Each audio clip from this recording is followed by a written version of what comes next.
ये भूमंडल का पहला मुझे लगता है कि चिकित्सा का केंद्र है। इसके पीछे कारण है इस जल में दुनिया के सबसे असाधारण जो औषधीय वन हैं वो नर्मदा के पथ पे है और उन औषधीय वनों का उन पेड़ों का अर्क जो है वो इसमें मिलता है और नर्मदा का जल एक संजीवनी का काम भी करता है। इस माँ नर्मदा का जल विभिन्न प्रकार के संक्रमण और व्याधियों से और रोगों से हमें बचाता भी है। नर्मदा के कंकर जिसको हम संकर कहते हैं, नर्मदा के पथ की शिलाएं जो पृथ्वी की और जीव की उत्पत्ति का जीवंत प्रमाण है। नर्मदा के पत्थरों में, कंकड़ों में, शिलाओं में इतना ऊर्जा है, सकारात्मक ऊर्जा।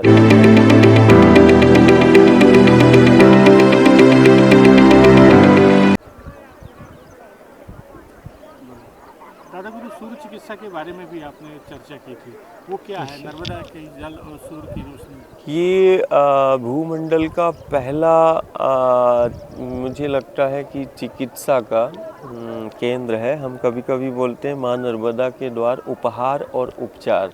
तो उपचार की जो भी प्राचीन पद्धतियाँ रही हैं चिकित्सा से संबंधित, इसी नर्मदा के पथ पर वो चिकित्सा की सबसे रहस्यमयी पद्धति जो प्रकृति पर केंद्रित है, इसको हम यूँ कह सकते हैं कि प्राकृतिक चिकित्सा का ये दुनिया का सबसे असाधारण केंद्र है और सबसे प्राचीन केंद्र है।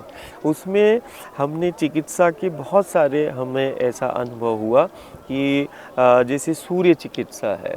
जब प्रातःकाल की बेला जब सूर्य का उदय होता है और जब सूर्य की किरणें जब इस नर्मदा के जल पर जब वो सूर्य की किरणों का स्पर्श होता है और जब वो जल का स्पर्श जब ये किरणें करती हैं इस माँ नर्मदा का, उसमें जो संचार तरंगों का होता है, तो जहाँ एक तरफ जैसे हमने देखा होगा कि महानगरों में या सागर के किनारे जो शहर बसे हुए हैं, कई लोग सागर के तटों पर जाते हैं और वो सन बात करते हैं, मतलब सूर्य के प्रकाश को वो लेते हैं। कहीं ना कहीं सूर्य के प्रकाश की किरणों में भी वो सामर्थ्य है जीवन देने की और शक्ति का संचार करने की।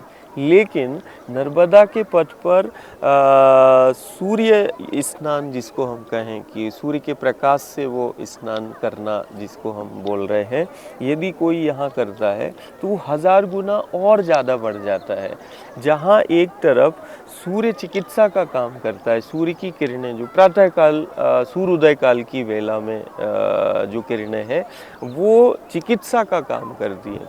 यदि शरीर में किसी भी प्रकार की कोई व्याधियां हैं या शरीर का कोई अंग कमज़ोर है या किसी का स्मरण शक्ति याददाश्त क्षमता कमज़ोर है, तो मुझे लगता है कि वो प्रातः सूर्योदय काल पर नर्मदा के पथ पर आकर यदि वो सूर्य के प्रकाश से वो स्नान करता है या नर्मदा के प्रवाहित जल में वो स्नान करता है, कब? जब सूर्य के प्रकाश की किरणें नर्मदा के जल को स्पर्श करती हैं, उस समय पर यदि कोई स्नान करे और सूर्य की ओर वो अर्घ दे, तो मुझे लगता है कि वो सूर्य की किरणों में जो व्याप्त जो ऊर्जा है जो विभिन्न प्रकार के रोग और व्याधियों को दूर करती है, तो सबसे प्राचीन प्राकृतिक चिकित्सा का नर्मदा का पथ केंद्र है, जहाँ एक तरफ सूर्य की किरणों से चिकित्सा होती है जिसको हम सूर्य चिकित्सा बोलते हैं, वहीं दूसरी तरफ जिस जल को हम देख रहे हैं यहाँ जल चिकित्सा भी होती है।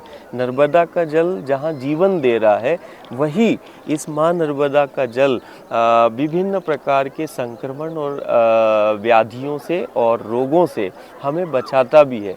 मतलब ये एक तरफ प्रतिरोधक क्षमता को भी बढ़ा रहा है, जीवन भी दे रहा है और जीवन को बचाने का काम भी कर रहा है। यदि किसी प्रकार का कोई संक्रमण व्याधियां हैं तो नर्मदा का जल, ये नर्मदा का जल इसीलिए रोगों की दवा या व्याधियों का या शारीरिक या मानसिक रूप से पीड़ित यदि कोई रोग से पीड़ित है तो नर्मदा के जल के सेवन से बहुत सारे रोगों को दूर होते हुए हमने देखा है। उसके पीछे कारण है इस जल में दुनिया के सबसे असाधारण जो औषधीय वन हैं वो नर्मदा के पथ पे है और उन औषधीय वनों का, उन पेड़ों का अर्क जो है वो इसमें मिलता है। और नर्मदा का जल एक संजीवनी का काम भी करता है। तो एक तरफ जहाँ सूर्य की किरणों से चिकित्सा का ये हमने देखा, वहीं दूसरी तरफ जल भी चिकित्सा के रूप में है। फिर हम जिस तट पर और पथ पर बैठे हैं, इसकी मिट्टी से चिकित्सा होती है, इसके पत्थरों से चिकित्सा होती है। ये विश्व का वो पथ है जहाँ आज तक सुनने में हो सकता है ये अटपटा लगता होगा कि अरे पत्थर से भी कोई चिकित्सा होती है। तो ये निश्चित है कि नर्मदा के कंकर, जिसको हम संकर कहते हैं, नर्मदा के पथ की शिलाएं जो पृथ्वी की और जीव की उत्पत्ति का जीवंत प्रमाण है। नर्मदा के पत्थरों में, कंकड़ों में, शिलाओं में इतना ऊर्जा है, सकारात्मक ऊर्जा जिसको हम बोलें या दैवी ऊर्जा बोलें। एक ऐसा जैसे कि आधुनिक युग में लेज़र विधि आती है, किरणों से मतलब उसको अंग की उस विसंगति को दूर करती है।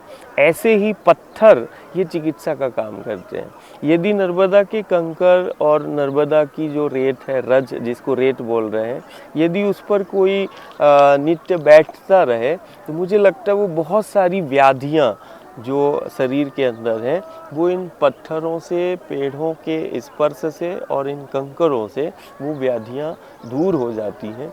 ऊर्जा जैसे जीवन चक्रों पर केंद्रित है, तो चक्रों का समन्वय और संतुलन, कहते हैं ना, हम बोलते जीवन चक्र, सुरक्षा चक्र, मतलब एक चक्रीय प्रणाली है। तो ये नर्मदा के तट का पत्थर, शिलाएं, कंकर जो हैं, कहीं ना कहीं उन चक्रों का समन्वय और संतुलन जिस पर जीवन केंद्रित है वो बैलेंस करते हैं। तो ये पत्थर भी चिकित्सा का काम करते हैं, ऊर्जा का संचार तो करते ही हैं, पत्थर भी चिकित्सा का काम करते हैं। यहाँ पर यूँ हम कह लें यदि एक ही उसमें कि सूर्य चिकित्सा का केंद्र, यहाँ जल चिकित्सा का केंद्र, यहाँ वायु चिकित्सा, यहाँ पत्थर से चिकित्सा, यहाँ मिट्टी से चिकित्सा।